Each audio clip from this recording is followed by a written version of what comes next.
Video చూసే ముందు ఒక లైక్ కొట్టి ఓం నమఃశివాయ అని కామెంట్ చేయండి. పాల్గొన మాసం కృష్ణపక్ష ఏకాదశిని పాపమోచని ఏకాదశిగా జరుపుకుంటారు. ఈ సంవత్సరం మార్చి 25వ తేదీన మంగళవారం నాడు పాపమోచని ఏకాదశి ఏర్పడింది. ఈ ఏకాదశి చాలా పవిత్రమైనది, ఎందుకంటే ఈ పాపమోచని చని ఏకాదశి రోజున ఎన్నో శుభయోగాలు ఏర్పడబోతున్నాయి. ముఖ్యంగా గజకేసరి రాజయోగం ఏర్పడుతుంది. కాబట్టి ఇంతటి శక్తివంతమైన అమృత గడియల్లో ఎవరైతే ఇంట్లో పూజ చేసుకుంటారు అలాంటి వారికి కోటి జన్మల పుణ్యఫలితం లభిస్తుంది. ఈ ఏకాదశి రోజున చేసే పూజలకు విపరీతమైన ధన లాభం కలిసి వస్తుంది. నీ భర్త సంపద విపరీతంగా పెరిగిపోతుంది. అంతటి శక్తి ఈ పాపమోచని ఏకాదశి పూజలకు ఉంటుంది. పాపముచని ఏకాదశి పూజ విధానం అలాగే శక్తివంతమైన పరిహారాల గురించి ఈ వీడియోలో తెలుసుకుందాం. ముందుగా ఈ వీడియోకి ఒక లైక్ కొట్టి మన ఛానల్ ని సబ్స్క్రైబ్ చేసుకోండి. లైక్ కొట్టడం మాత్రం అస్సలు మర్చిపోకండి. మార్చి 25 పాపమోచని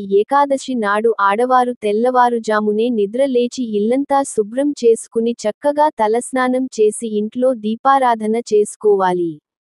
ఏకాదశి రోజున చేసే పూజలకు రెట్టింపు పుణ్యఫలితం లభిస్తుంది. ఈ ఏకాదశి రోజున ఇంట్లో దీపారాధన చేసేవారు పసుపు రంగు వస్త్రాలను ధరిస్తే జాతక దోషాలన్నీ తొలగిపోయి విపరీతమైన అదృష్టం కలిసి వస్తుంది. దేవుని పటాలను పూలతో అలంకరించుకొని మీ పూజ గదిలో ఉన్న వెంకటేశ్వర స్వామి పటం ముందు ఒక దీపం వెలిగించి ఒక చిన్న బెల్లం ముక్కను నైవేద్యంగా సమర్పించి ఇంట్లో దీపారాధన చేసుకోండి. అత్యంత శక్తివంతమైన దీపాలలో పిండి దీపం ఒకటి కాబట్టి ఈ పవిత్రమైన ఏకాదశి రోజున బియ్యపిండితో ఒక పిండి దీపాన్ని తయారు చేసుకొని మీ పూజ గదిలో వెలిగించండి. ఏకాదశి రోజున ఎవరైతే పిండి దీపాన్ని వెలిగిస్తారో అలాంటి వారికి విపరీతమైన ఐశ్వర్యం కలిసొస్తుంది. వెంకటేశ్వర స్వామి సంపూర్ణ అనుగ్రహం సిద్ధిస్తుంది. రావి చెట్టులో విష్ణు దేవుడు నివసిస్తాడు.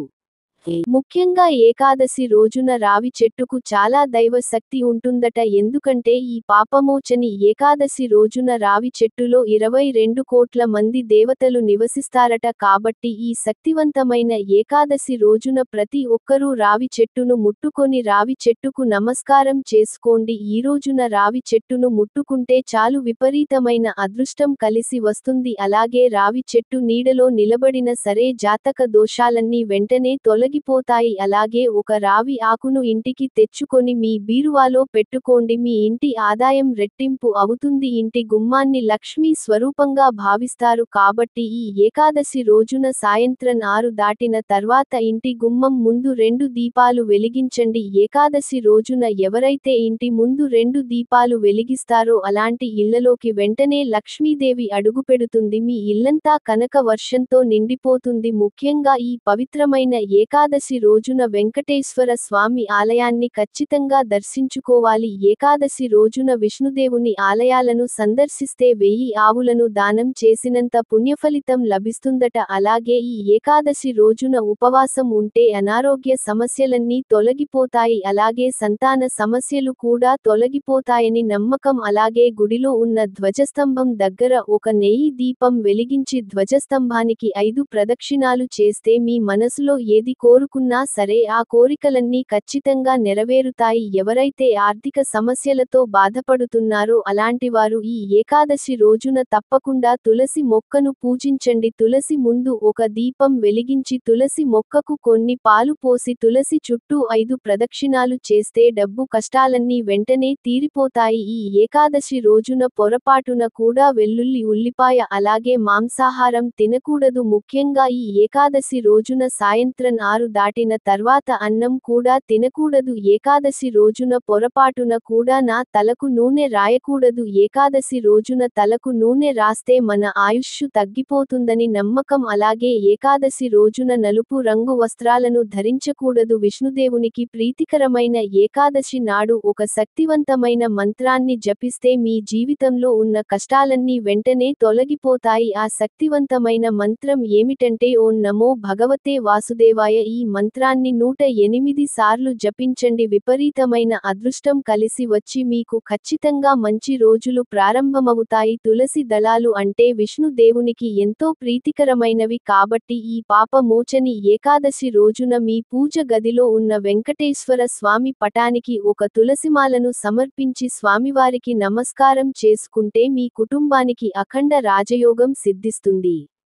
ఏకాదశి రోజున తులసి దళాలను కోయకూడదు కాబట్టి పూజలో ఉపయోగించే తులసి దళాలను ఒకరోజు ముందుగానే సిద్ధం చేసుకోండి. ఏకాదశి రోజున తప్పనిసరిగా ఇంటి గడపలకు పసుపు రాసి కుంకుమ బొట్లు పెట్టుకోవాలి. అప్పుడే మీ ఇంటిపై లక్ష్మీదేవి అనుగ్రహం ఉంటుంది. అలాగే ఈ ఏకాదశి రోజున తప్పనిసరిగా మీ ఇంటి గుమ్మం ముందు స్వస్తి గుర్తును వేసుకోండి. ఏకాదశి రోజున ఎవరైతే స్వస్తి గుర్తులు వేసుకుంటారు అలాంటి ఇళ్లలోకి ముక్కోటి దేవతలు అడుగుపెడతారు. ఈ ఏకాదశి రోజున ఉదయం స్నానం చేసేటప్పుడు నీటిలో కొంచెం పసుపు వేసుకొని స్నానం చేస్తే పుణ్య నదుల్లో స్నానం చేసినంత ఫలితం లభిస్తుంది. విపరీతమైన అదృష్టం కలిసొస్తుంది. అలాగే అప్పుల సమస్యల నుండి త్వరగా విముక్తి పొందాలంటే ఈ ఏకాదశి రోజున ఉసిరి చెట్టు కింద కూర్చుని ఓం శ్రీ విష్ణుప్రియ నమః అనే మంత్రాన్ని జపిస్తే అప్పుల సమస్యలన్నీ త్వరగా తీరిపోయి డబ్బు కొరత ఏర్పడకుండా ఉంటుంది. ఏకాదశి రోజున ఆడవాళ్లు కంటతడి పెట్టకూడదు. ఏ ఇంట్లో అయితే స్త్రీలు కంటతడి పెడతారో అలాంటి ఇళ్లలో లక్ష్మీదేవి ఉండదు. ఏకాదశి రోజున ఇంట్లో వెన్నని కరిగించకూడదు. ఈ